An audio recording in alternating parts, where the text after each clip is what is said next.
walk over here so I'm in the camera and right be behind anybody. First, I want to thank you, everybody, on behalf of the police department for having us here today.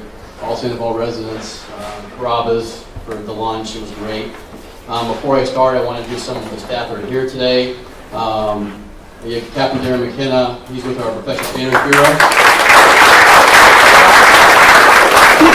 Everybody knows what that is. That is our Internal Affairs Division. That is our training. That's accreditation, hiring. So they have a lot of facets involved in our bureau. Next to Darren is Lieutenant Dana Costin. You probably see him in the media a lot. He's our Public Affairs.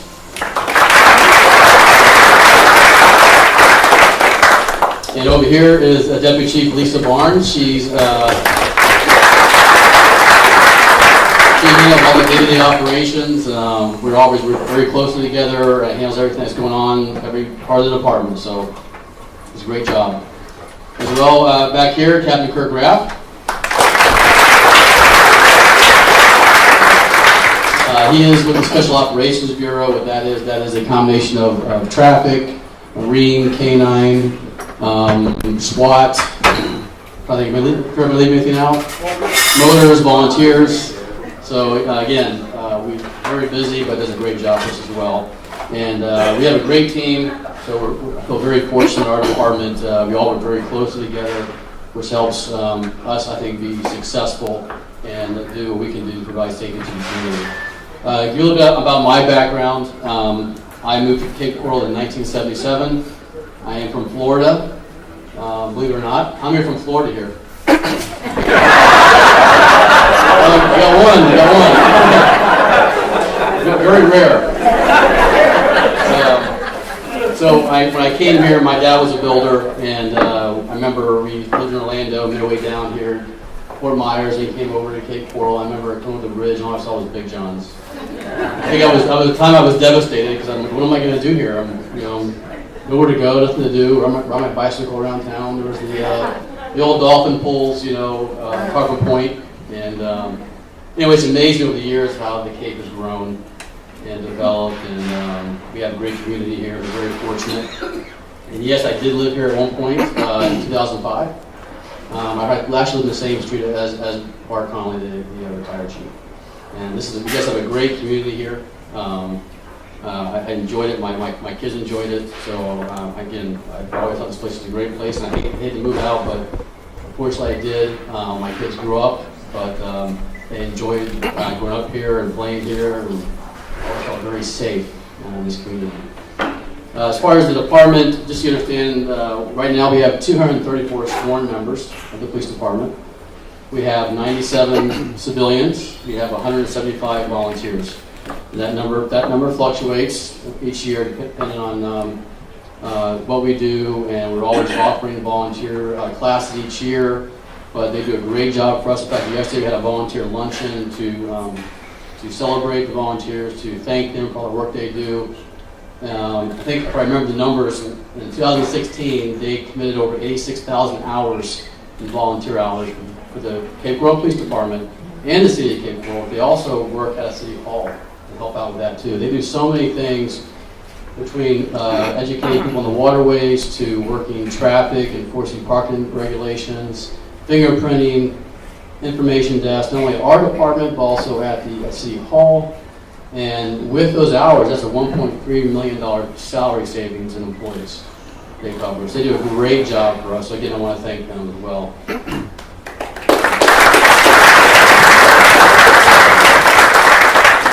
Our department currently we have, I mentioned a couple of bureaus. So we have our Patrol Bureau, which is our first responders.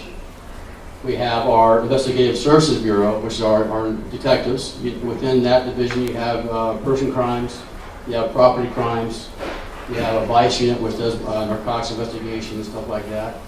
We have a white collar division, and we have a street crime unit.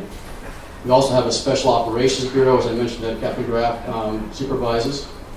Professional Standards Bureau that Captain McKenna supervises as well. And then we have a Communications Logistical Bureau, which oversees communications, records, quartermaster, and functions such as that. Our patrol area, we have we call them 4 platoons. So they work 12-hour shifts.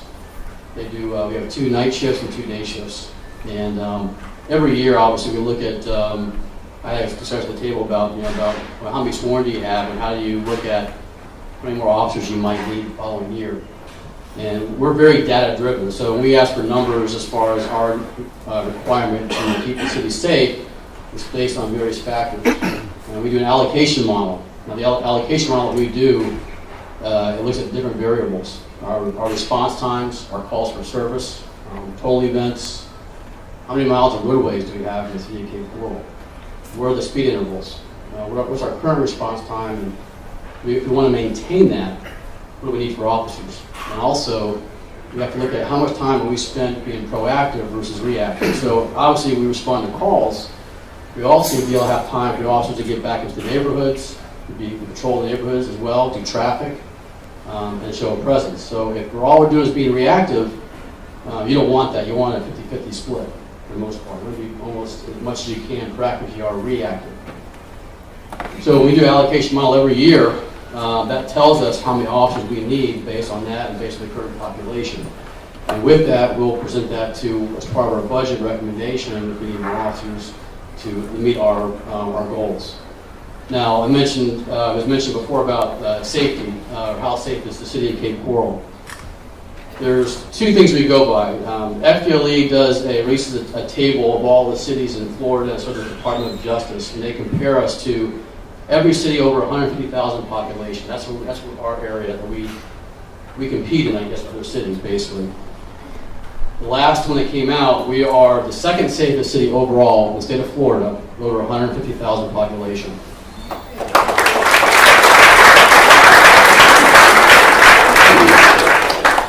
We are, however, number 1 as far as violent crime, which is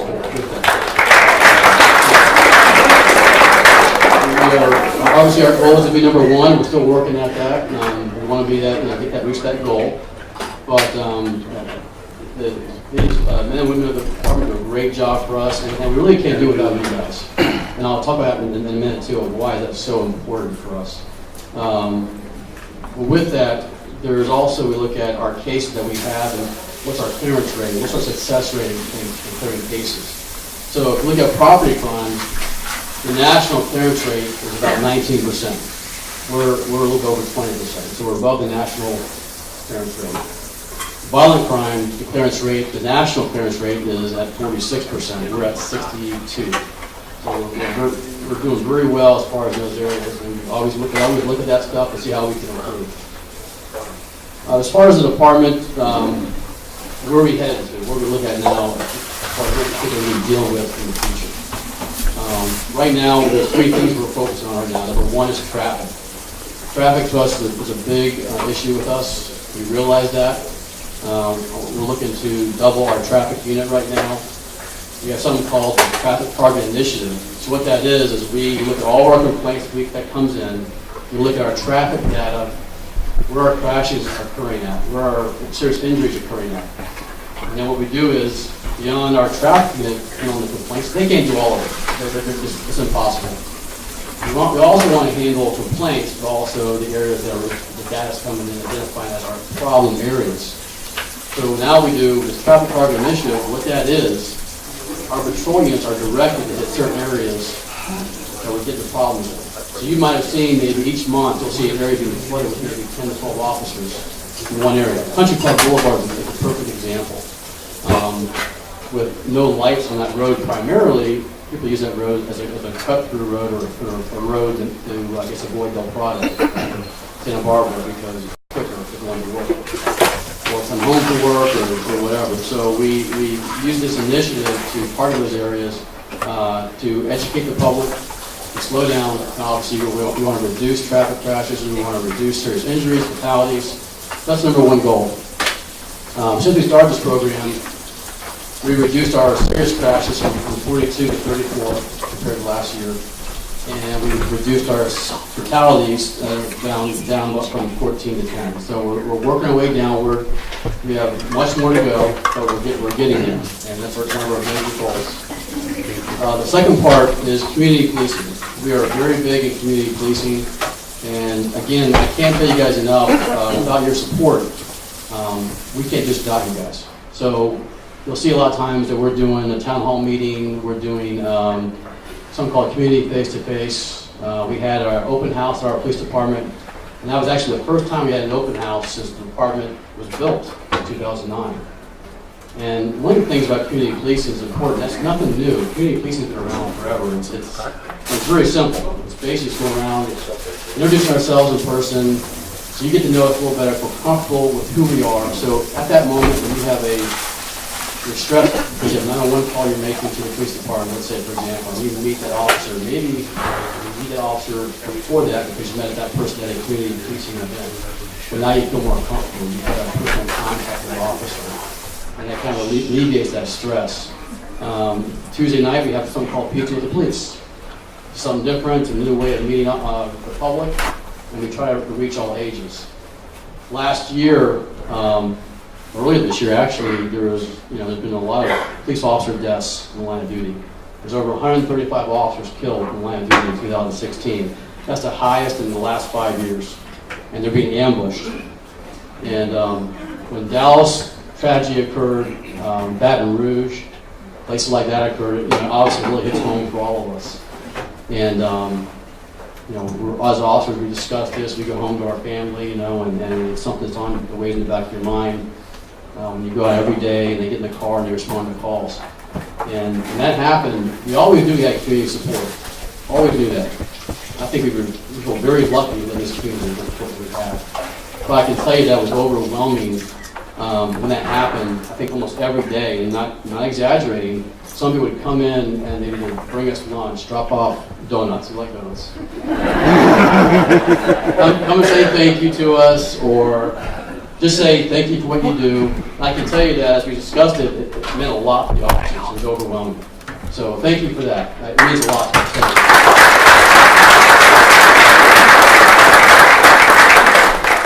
The one thing I'll ask you for your help in, every time I go to a function, I always put this information out there to let you know how important it is.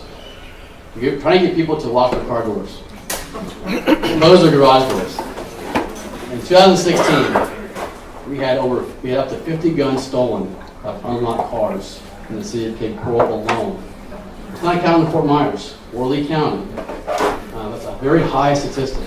So and then the question is, where are those guns going?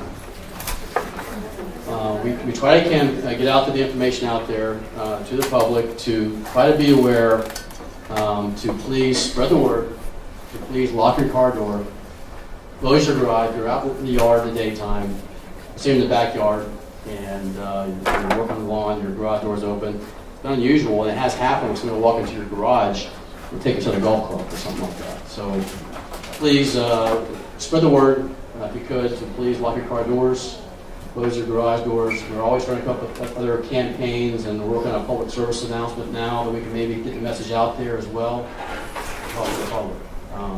One of the questions I was asked was, well, if I lock my car door, they'll break my window. I don't want to lock my car door. Well, I will tell you that the ones that are committing these burglaries, they don't want to bring attention to themselves. A lot of times they're just walking around looking for small pocket stuff, change, GPS, or whatever.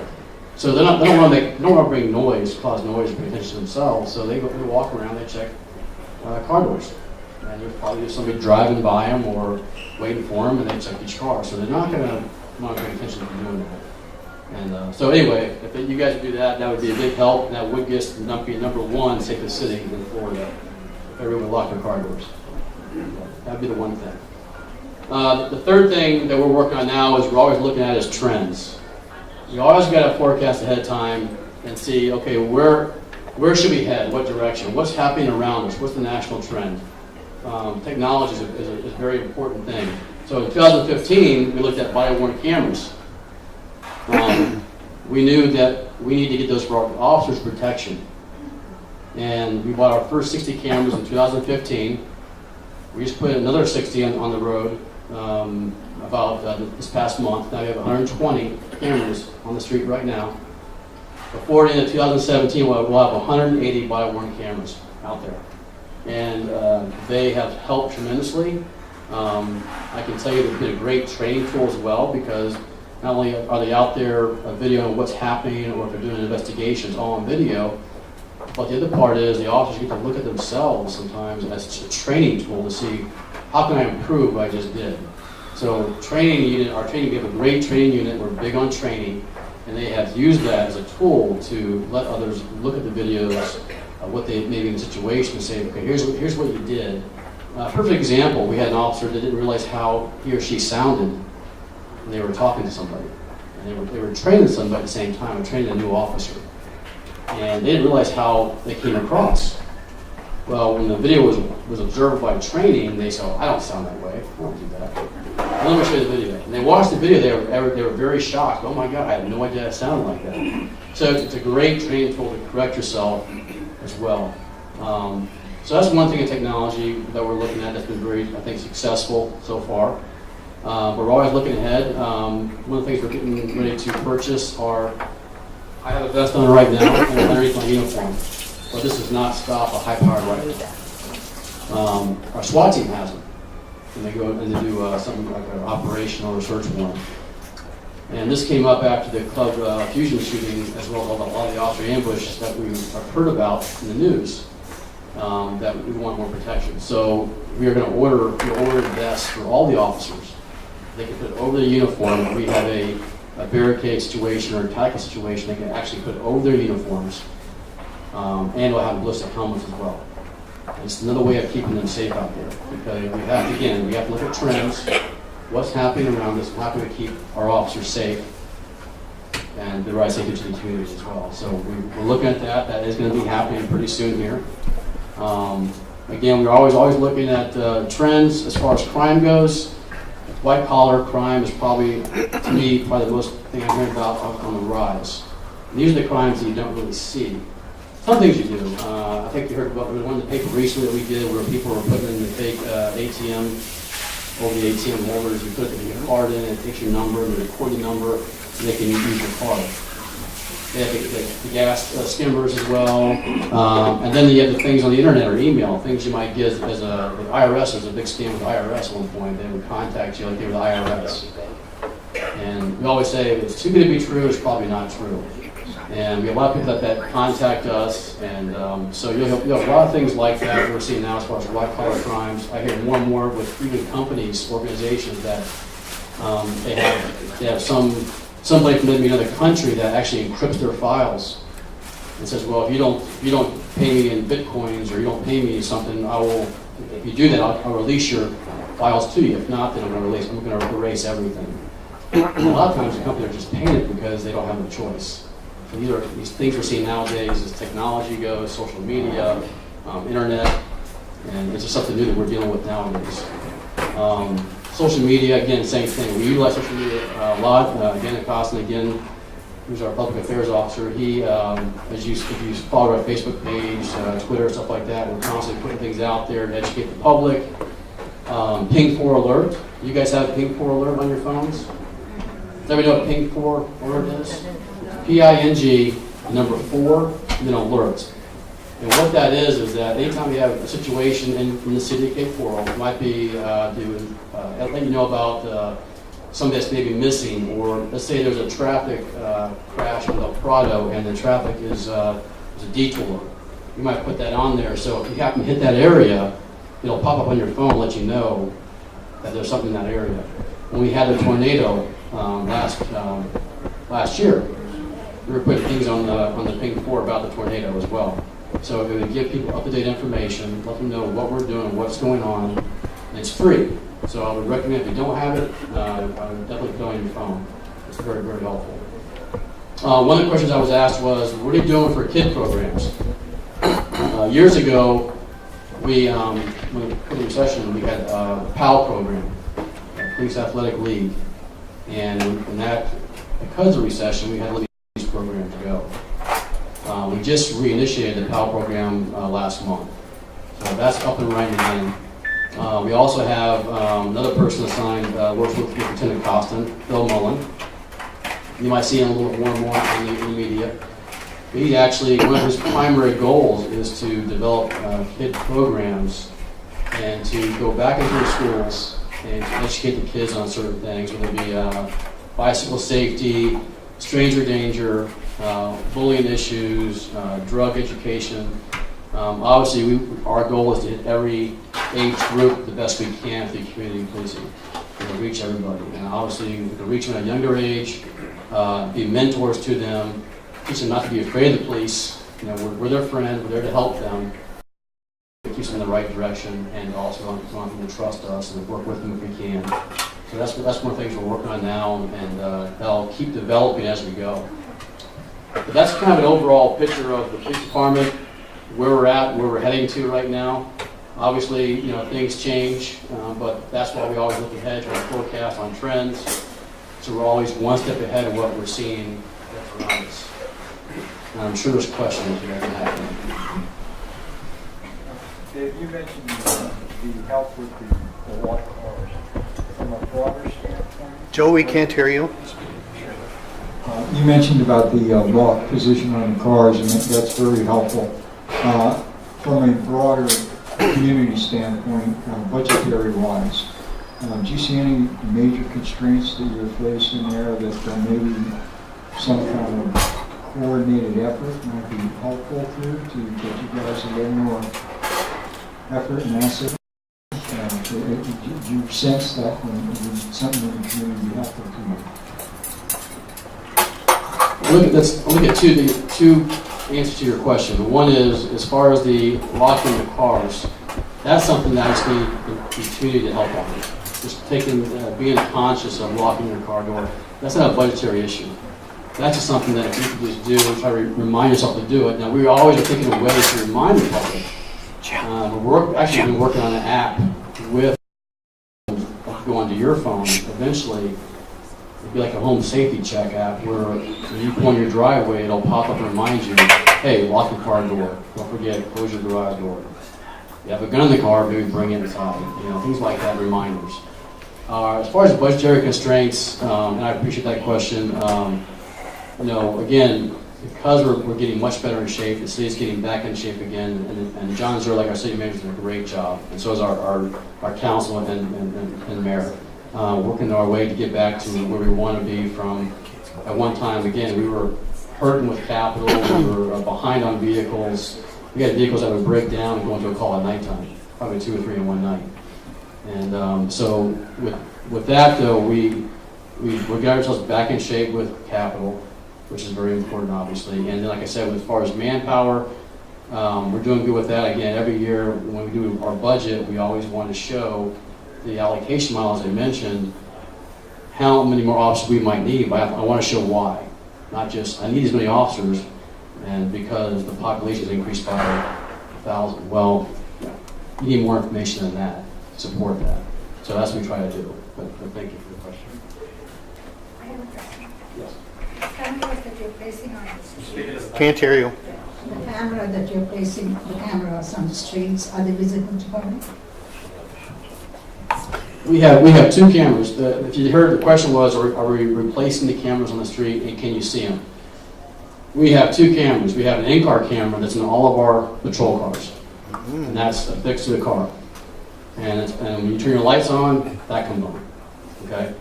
Then you have a body-worn camera, which I was talking about, it's actually on the uniform. And the new ones are right here in the middle, a little box. And the officers will turn them on on a way to a call.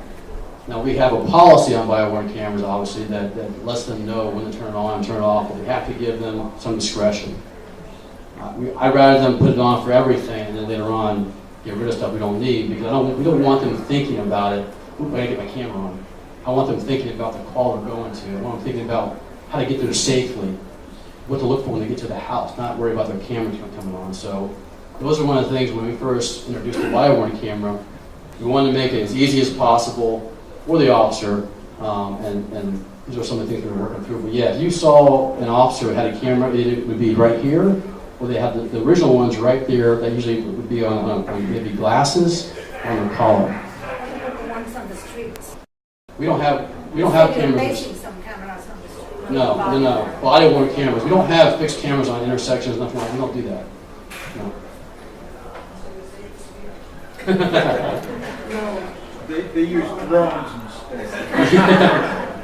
We do have fixed. We do have radars out there. You'll see that the message boards that do record traffic and your speed and stuff like that. So yes, those are the things out there that help prevent people from speeding. Most recently, and this relates to texting, most recently on the news they stated that there's going to be a lot more, I don't know the percentage, of traffic deaths because people, they've done a study and people feel it's okay to speed and also to text at the same time. That being said, can you, I see this all the time, can you, like when you visually see someone texting and looking down, can you pull them over for that, or what can the police department do regarding this? I know that's being addressed by the legislature right now. That's been talked about over the last couple of years. I can tell you that a lot of times, even to do a traffic accident report, that can be put on there as a contributing factor that person was texting. So, which obviously can affect you as being the one responsible or at fault or by your insurance company. Obviously, texting and driving is dangerous, absolutely. With newer cars, the new cars coming out now, they have ways you can talk and text in your car. There's ways now with the Bluetooth and everything else, you don't have to use your phone. It's just something that it's a problem. It's something that we have to get. But again, that's that. People tend to do that, unfortunately, and it's just dangerous. And I think as that continues, you'll see other laws passed to help enforce that. And eventually, it could be where you see somebody texting, you just pull them over.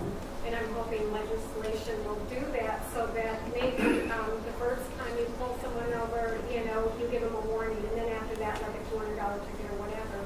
But, they did state that there's going to be a lot more deaths and traffic accidents due to that, and also the attitude, it's okay to speed and it's okay to text and not watch videos. Well, and when they pass it, obviously, when they also have the discretion as far as how they want to handle that, whether it be a warning or a citation. Obviously, we try to educate the public when we do that with anything, based on how egregious the violation was, obviously. But, I think, you'll see stuff like that again with things like technology coming forward. That becomes a problem with things like driving that we have to deal with and somehow prevent.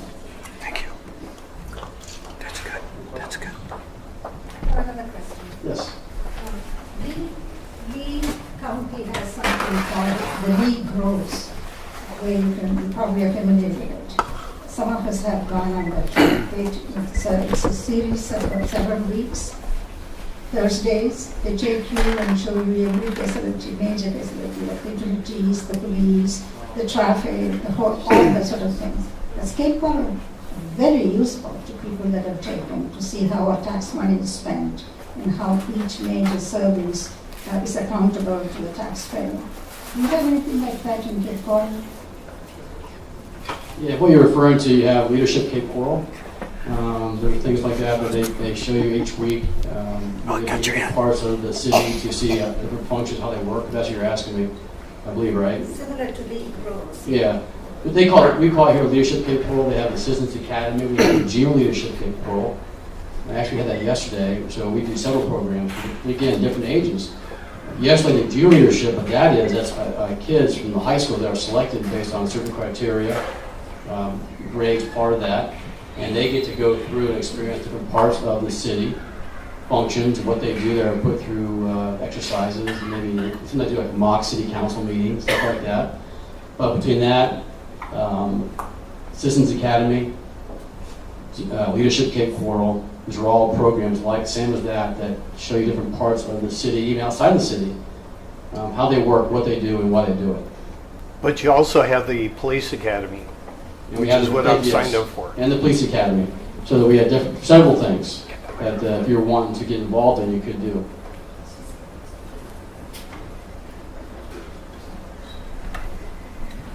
Any other questions?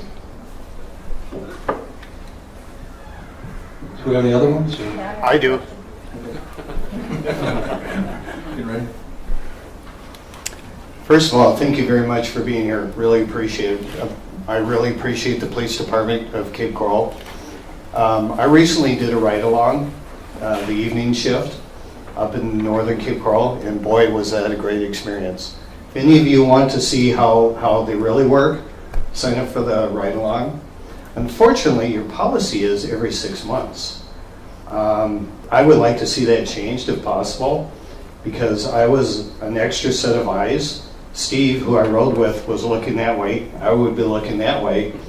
And so if that policy could be changed, I would like to go more often. I can answer that for you. Pardon me? I can answer that for you. Can everybody hear me? Yes.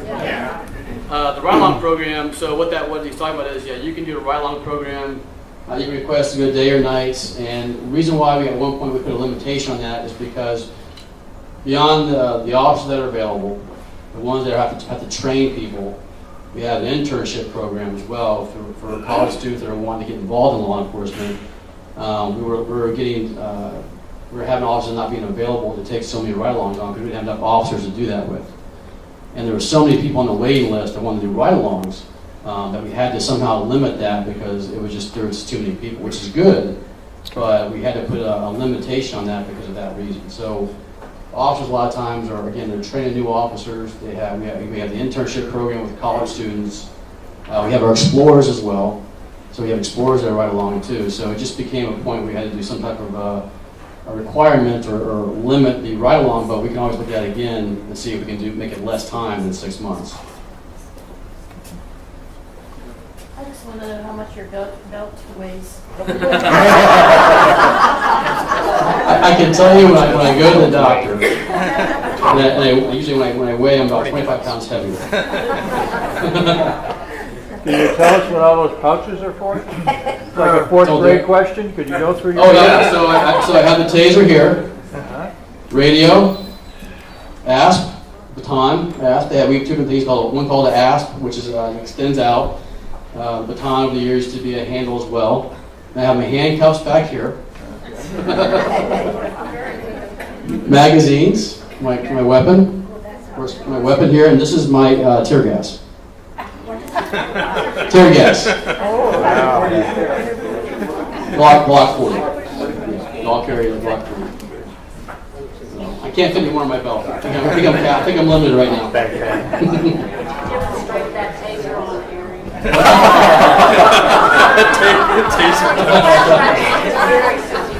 Thanks a lot, Debbie.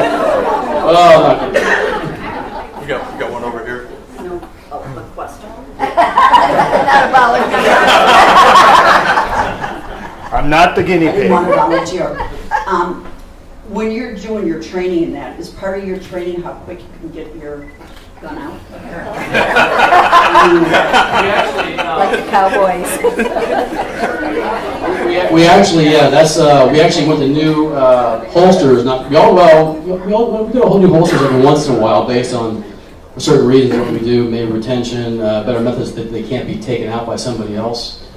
Mine, for example, has a flashlight on the bottom of the gun, so we have different holsters for that. So yes, when we get these, a lot of times, we're constantly practicing drawing all the time to make sure we don't have to look at it and stop and say, hold on, time out. Yeah. And then we do, again, we're big on training. The only thing we have a problem with right now, and I'll let you know, is we don't have a gun range here in Cape Coral. So we have to do the Lee County range. Lee County range, over 22 agencies use Lee County range. And they're great about letting us use the range. They're great working with us. I can't complain about Lee County. But if you think about it, it's an hour drive out there, hour drive back. The ammunition we have to use costs us about $165 or more per case because of certain ammo they require because of how the range was set up. So we like to train with guns, whether it be qualifications we have to do, but we like to train quarterly. We used to train quarterly with our firearms. Again, a lot of these things are based on what we see as far as I mentioned trends before, what's going on in the public, what are we seeing to help us do better, keep us safe. So right now, hopefully we can train twice a year if we're lucky. We should be training 4 times a year. So this is not a want, in my opinion, this is a must. So right now, we're working on a project right now with the city to try to identify property. I'm hoping it moves forward. I think it's looking positive. If we do, I can tell you it will be an indoor range.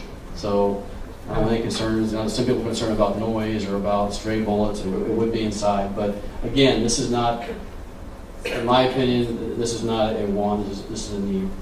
Did you see a lot of public access staff to maybe help secure some of the costs? Right now, I would say no. And I'm going to say this because of the liability issue. Now, we are looking to have other federal agencies maybe use our range if we were to do that, like FBI, DEA, maybe the military. None of them have ranges. A lot of them travel. So if they're willing to give us a revenue source every year to use the range or maybe capital, that would help. So that's something we're looking to do in the future. There is an indoor range being built right now on Del Prado. It should be done in April, so just for everybody else. I don't think a lot of people appreciate the Joe, we can't hear you. I'm sorry. Sorry. I don't think a lot of people appreciate the requirements of operating a range indoors like that, the cleanup necessary each day and the requirements and obligations from an environmental and just a safety standpoint, and it gets very expensive.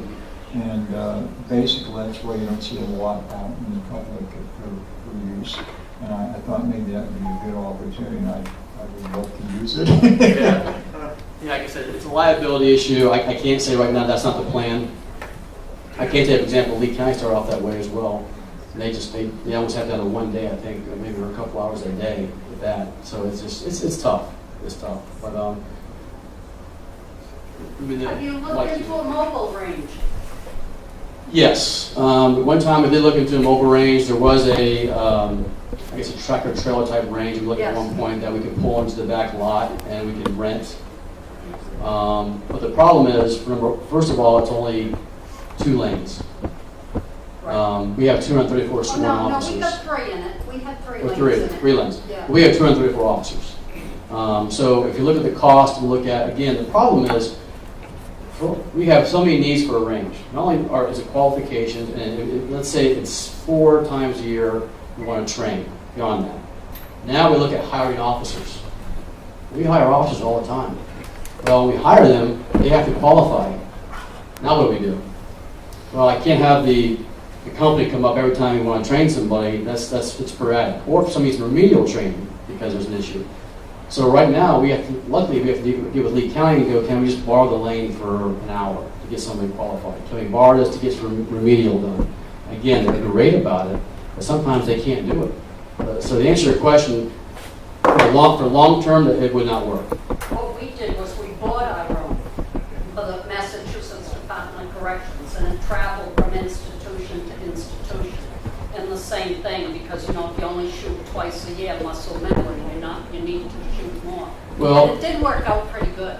The other problem with those type of facilities like that, again, because it's inside a tractor trailer truck, beyond qualification, we do training. So sometimes we pull cars into the lane, and we actually have to get out of our cars and shoot, or we have to do things behind barricades. You can't do that in a setting like that. We have looked at that, but again, like I said, with the cost of what we would be charged to do that with, where to maintain that, the amount of officers we have, how often we have to use it, it wouldn't work long term. But I appreciate bringing that up. Anybody else? Thank you very much. Thank you.